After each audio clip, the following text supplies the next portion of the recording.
Hi all, வணக்கம். Welcome to Tamil food time. இன்றைக்கி நம்ம ஒரு எம்மியான பருப்பு உருண்டை குழம்பு எப்படி பண்ணுறதுன்னு பார்க்கலாம். முதல்ல பருப்பு ஊற வச்சுக்கலாம். 3/4 கப் கடலைப்பருப்பு, 1/4 கப் துவரம் பருப்பு, 2 காஞ்ச மிளகாய், 1 டீஸ்பூன் சோம்பு. இதை 3 மணி நேரம் ஊற வச்சுக்கலாம். தண்ணியை நல்லா வடிகட்டிட்டு இந்த பருப்பு, மிளகாய், சோம்பு மட்டும் நல்லா தண்ணி இல்லாமல் விழுதாக இந்த மாதிரி அரைச்சி எடுத்துக்கலாம். குழம்பு செய்ய தேவையான பொருட்கள் பார்க்கலாம். ஒரு பெரிய லெமன் சைஸ் புளியை நல்லா தண்ணியில் ஊற வச்சுருக்கேன். வெங்காயம் 2 பெரிய வெங்காயம் பொடியாக கட் பண்ணி வச்சுருக்கேன். 7-8 பல் பூண்டு பொடியாக கட் பண்ணி வச்சுருக்கேன். 2 தக்காளி பொடியாக கட் பண்ணி வச்சுருக்கேன். தாளிக்கிறதுக்கு பெருங்காயம், கடுகு, வெந்தயம், சீரகம் இதெல்லாம் எடுத்து வச்சுருக்கேன். இப்போ நம்ம உருண்டை எப்படி செய்கிறதுன்னு பார்க்கலாம். அரைச்ச விழுதில் தேவையான அளவு வெங்காயமும் பொடியாக நறுக்கின பூண்டும் சேர்த்துட்டு தேவையான அளவு உப்பு இதையும் சேர்த்துட்டு நல்லா மிக்ஸ் பண்ணிவிட்டு அதை சின்ன சின்ன உருண்டையாக பிடிச்சு எடுத்துட்டு அதை இட்லி குக்கரில் ஒரு 5 நிமிஷம் வேக வச்சு எடுத்துக்கலாம்.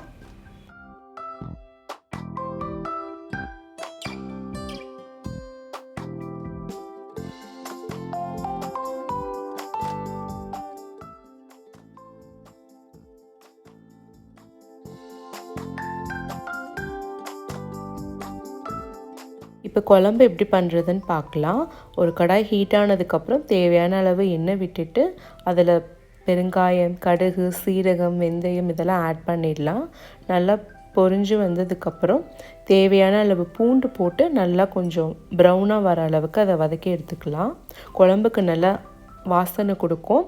அப்புறம் நம்ம தேவையான அளவு வெங்காயம் ஆட் பண்ணிவிட்டு அதையும் நல்லா ஃப்ரை பண்ணிக்கலாம்.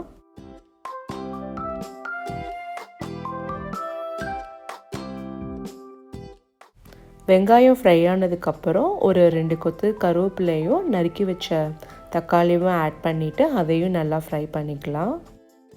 சைட் பை சைட் பார்த்திங்கன்னா உருண்டை நல்லா ஆவியில் வெந்திருக்கு. இதை எடுத்து நம்ம ஆற வச்சுக்கலாம். இப்போ குழம்புக்கு தேவையான மசாலா பொடியெல்லாம் ஆட் பண்ணிக்கலாம். ஒரு 1/2 டீஸ்பூன் மஞ்சள்தூள் சேர்த்துருக்கேன். தேவையான அளவு உப்பு சேர்த்துக்கோங்க. கொஞ்சம் வெங்காய தக்காளி வதங்கினதுக்கப்புறம் ஒரு 1.5 டீஸ்பூன் சில்லி பவுடர் ஆட் பண்ணியிருக்கேன். ஒரு 2லேருந்து 3 டீஸ்பூன் மல்லித்தூள் ஆட் பண்ணிக்கலாம். வெங்காய தக்காளி மசாலா பொடியோடு நல்லா வதங்கினதுக்கப்புறமா பருப்பு ஊற வச்ச தண்ணியை கொஞ்சம் ஆட் பண்ணிவிட்டு குழம்பு நல்லா கொதிக்க விடலாம். குழம்பு கொஞ்சம் கொதிச்சதுக்கப்புறமா நம்ம கரைச்சி வச்ச புளி தண்ணியும் கொஞ்சம் ஆட் பண்ணிவிட்டு இன்னும் கொஞ்சம் நல்லா கொதிக்க விடலாம். இந்த டைமில் ஒரு 1/4 கப் தேங்காய், 1 டீஸ்பூன் சோம்பு இதை நல்லா விழுதாக அரைச்சி அதையும் இந்த குழம்புல ஆட் பண்ணிக்கலாம்.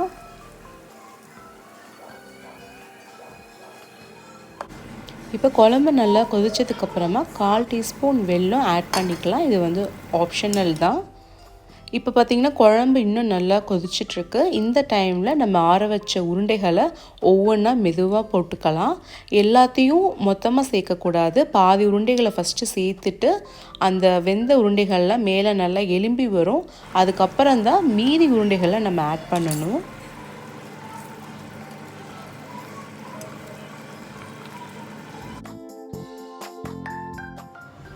ஒரு 5 மினிட்ஸ் குழம்பு கொதிச்சதுக்கப்புறம் அதை நம்ம ஆஃப் பண்ணிடலாம். நீங்கள் அதுக்கு மேலே கொதிக்க விட்டீங்க அப்படின்னா இந்த உருண்டைகள்லாம் கொஞ்சம் உதிர்ந்து ஒரு மாதிரி கூட்டுக்கறி மாதிரி போயிடும், ரொம்ப திக்காகிடும். ஸோ லாஸ்ட்டாக ஒரு 5 மினிட்ஸ்க்கு முன்னாடி ஆட் பண்ணிவிட்டு குழம்பு கொஞ்சம் கொதிச்சதுக்கப்புறம் அதை மூடி போட்டுட்டு ஒரு 1/2 hour நீங்கள் அப்படியே விட்டுட்டிங்கன்னா நல்லா உருண்டை அந்த குழம்புல ஊறி அந்த சாரெல்லாம் உள்ளே இறங்கி நல்லா டேஸ்ட்டாக இருக்கும்.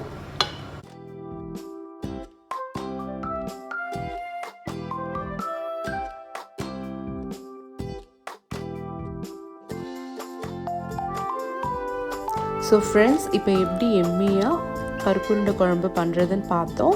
ஸோ உங்களுக்கு இந்த வீடியோ பிடிச்சிருந்ததுன்னா லைக் பண்ணுங்கள், ஷேர் பண்ணுங்கள், உங்களோட ஃபீட்பேக்கை கமெண்ட்ஸில் சொல்லுங்கள். நீங்கள் இந்த வீடியோ ஃபஸ்ட் டைம் பார்க்குறீங்கன்னா தமிழ் ஃபுட் டைம் சேனலை சப்ஸ்கிரைப் பண்ணிடுங்க.